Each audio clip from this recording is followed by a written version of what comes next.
Welcome to another video of Engineering Economics INEN 2373.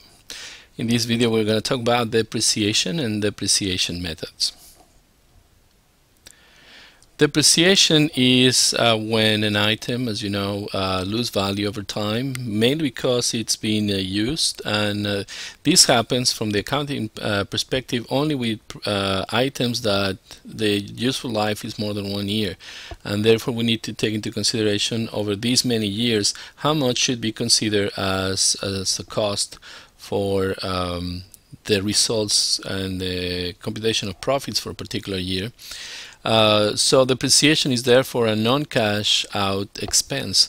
That means that it is considered a cost or an expense for which actually we didn't spend cash during that particular year.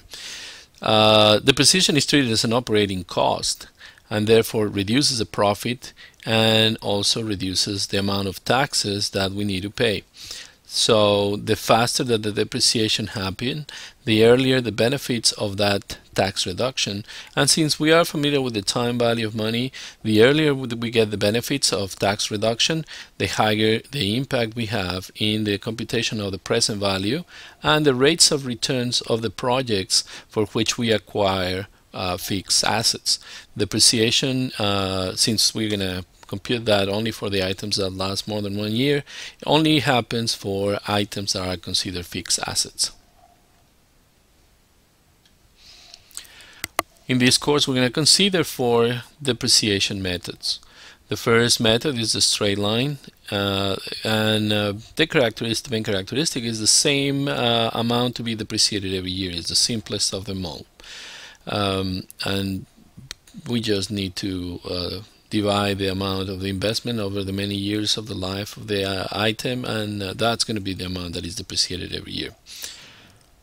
The second method is the sum of years digits, and this method provides with faster depreciation in the earlier years, but still it behaves linearly. We're going to see how to compute that in a moment. The third method is a declining balance, and the characteristic is also that it's faster in the earlier years, but as opposed to behaving in a linear way, now it behaves in a geometric way. Finally, we have the modified accelerated cost recovery system, or MACRS. This method is also faster in the earlier years.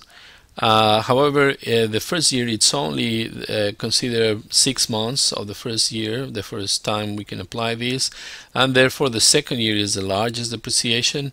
And since we only consider 6 months of the first year, the last period that we can apply this depreciation is an extra half year that is considered in the method.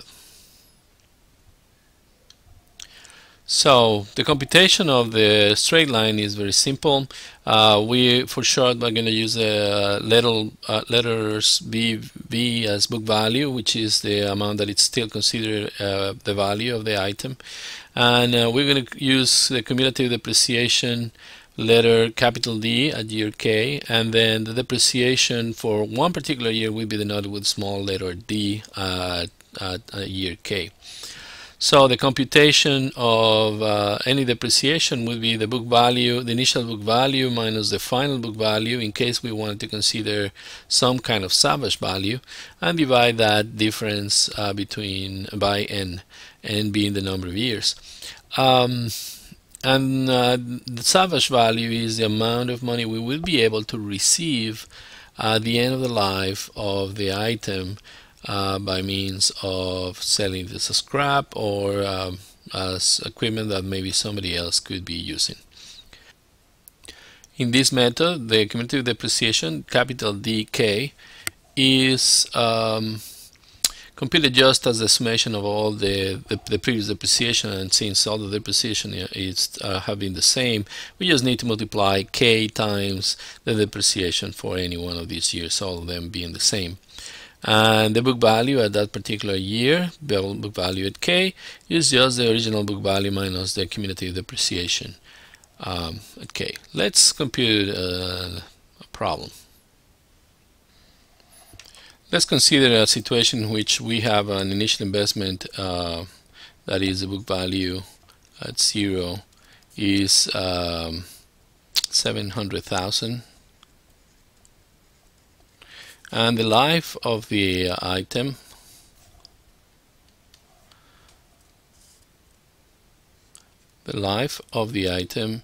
is 7 years, and that's all we need to know. If we consider full depreciation, that is the book value at 7, that is the last year, would be 0.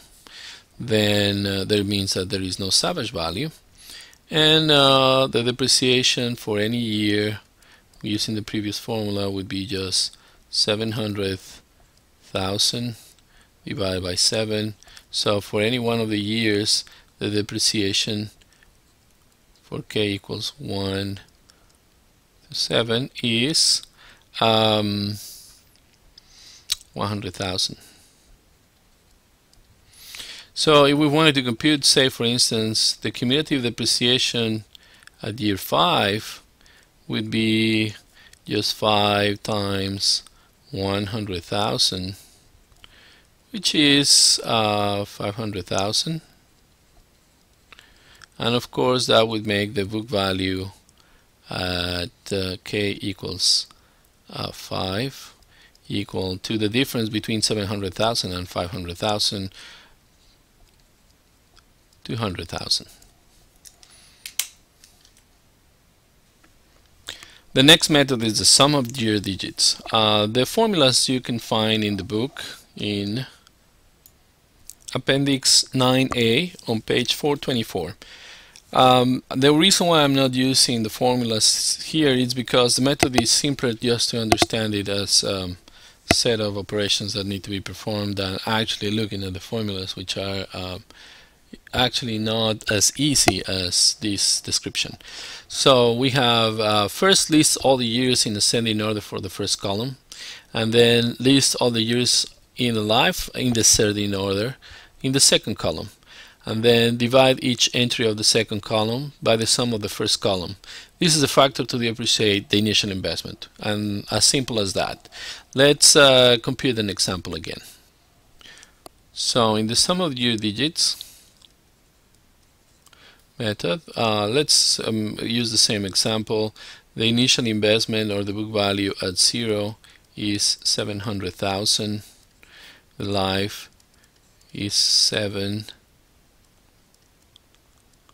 and the book value at n is equal to 0. That's the last book value. There is no salvage value, and then we just need to write the years in the first column. We're going to write the years for years 1, 2, 3, 4, 5, 6, and 7. And then we're going to go in the opposite order, and this is going to be 7, 6, 5, 4, 3, 2, 1. And when you add this column, we have 10, 15, 21, 28 is the result. So now the first year we're going to depreciate 7 out of 28 parts, the second year 6 out of 28 parts, the fifth year 5 out of 28 parts, 4 out of 28 parts, 3 out of 28 parts, 2 out of 28 parts, and the last year we're going to only depreciate 1 out of 28. So at the end of 7 years we have depreciated all the 28 out of 28 parts. So if we wanted to compute the depreciation just for k equals 5, that is the depreciation for the fifth year, that is going to be 3 divided by 28 times 700,000. The result for this computation is $75,000.